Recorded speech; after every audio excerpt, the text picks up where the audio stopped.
Peace on Earth, Ethan Indigo Smith here. Just wanted to talk a little bit about the 5 freedoms of the First Amendment today. Excuse me on that. I meant to do a little introduction to music but failed on my timing. That doesn't really matter. So, the 5 freedoms of the First Amendment, as I put it, the First Amendment not only guarantees these 5 freedoms, but the 5 freedoms themselves, when enacted, guarantee the rights themselves and other rights. In other words, the First Amendment, the 5 freedoms of the First Amendment, are the way for individuals to secure their rights among institutions. I'm sipping on coffee. It's an early morning. I've already done a little bit of yoga, about to do some Tai Chi. I figured this is a good way to practice my public speaking and maybe get the word out about my work. So I was researching my book, The Complete Patriot's Guide to Oligarchical Collectivism, in which one of the main fronts that I take on is the divergence and the confusion between individuals and institutions. And the First Amendment, in learning about it, really illustrates the differentiation between institutionalization and individuation, right? And what I mean by that is, if you take the institutionalized scholastic lessons concerning the First Amendment, you will allow it to be applied to institutions, and you will think it only is applicable to institutions. However, as the truth be known right here and right now, the First Amendment is applicable to individuals, not institutions.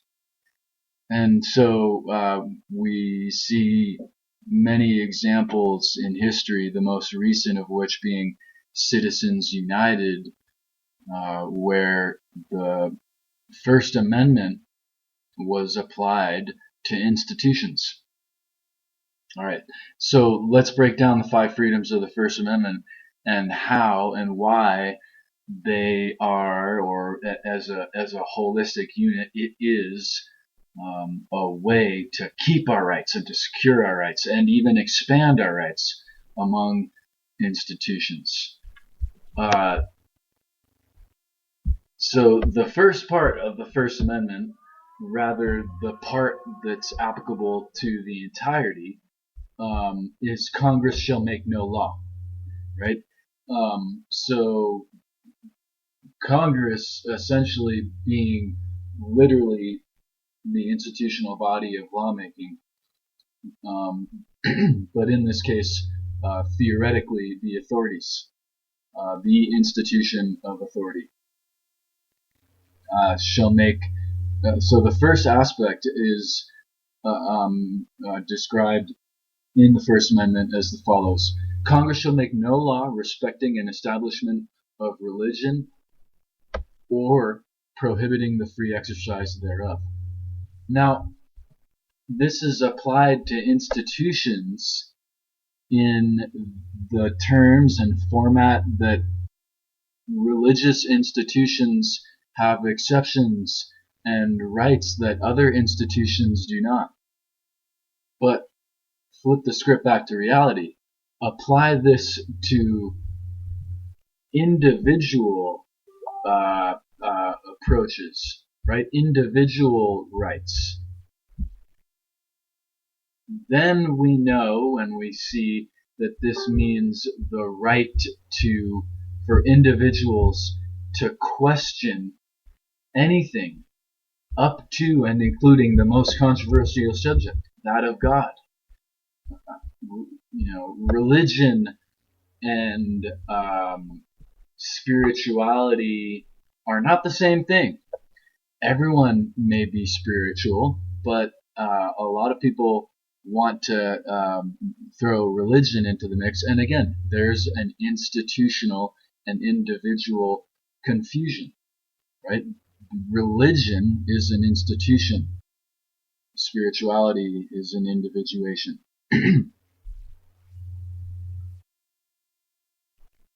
So when an individual can question completely and openly about everything up to and concerning, including God, then they can easily question government. All right.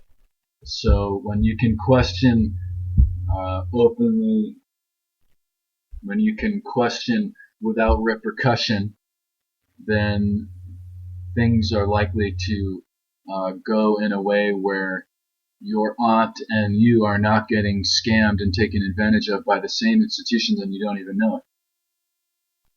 So the first is the right to communicate, right?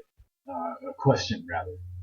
The second is communicate. Stage 1, question. Stage 2, communicate.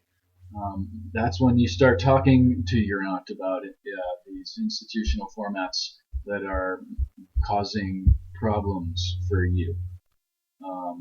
And after that, you go.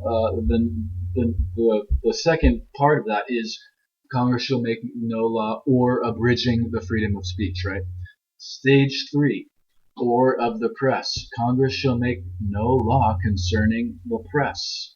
And that is the press back then was not the New York Times and Fox News. The press is individuals who were communicating and questioning. And then beyond that, going to audiences greater than their aunt and other friends and acquaintances and family and so forth. So the press brings it out to the largest audience there is, right? And again, these are not institutional rights. These are rights of individuals. Recently, there's this big rabble about fake news. I like to think about understanding such in terms of this Tai Chi lesson. The difference between a master and a student is the master has failed 10,000 more times than the student has even tried. Okay, so if you are an adult and you have not learned to differentiate between fake news and real news, then you probably believe in Santa Claus. Then I may have a bridge to sell you. You know, I mean, the level of gullibility of people today to blame some, jargon monger because they believed it. I mean, y'all need to do your research because George Washington did not chop down the cherry tree. Santa Claus is not real. And the government lied to get us into Vietnam and so forth. Really look it up, right? And so the whole point of having a free press is to eliminate gullibility. And if that takes some failing before one becomes a master at doing research, questioning veracity, then so be it. Because ultimately, if you learn a lesson from the time you were tricked, then we're all going to be better for it. And it really takes failing. It takes misunderstanding. It takes mistakes to perfect, to make a route towards perfection. All right, so back to the First Amendment. The stage 4 Congress shall make no right for the people around the people's right to peaceably assemble. Now this is key. Once we've questioned, communicated, and and speak out, stage 1, 2, and 3, then we can then gather and stop, right? And so, really, the most powerful thing that citizens of the United States have a right to do is stop, and that is stage 4. Congress shall make no law in respect for people to rightfully, peacefully assemble. And what does that take? That takes ceasing the status quo, right? So whatever the situation may be, we come together and make a clear declaration, and this causes institutions to shake and crumble, and if they don't bend, they really fall, right? If they don't change, then they'll fall apart, certainly. And stage 5, as I call it, and government shall make no law in respect for the people to redress grievances. And again, this is just an enhancement of the ability to, me, myself, and I, and my, friends going to protest McDonald's is one thing.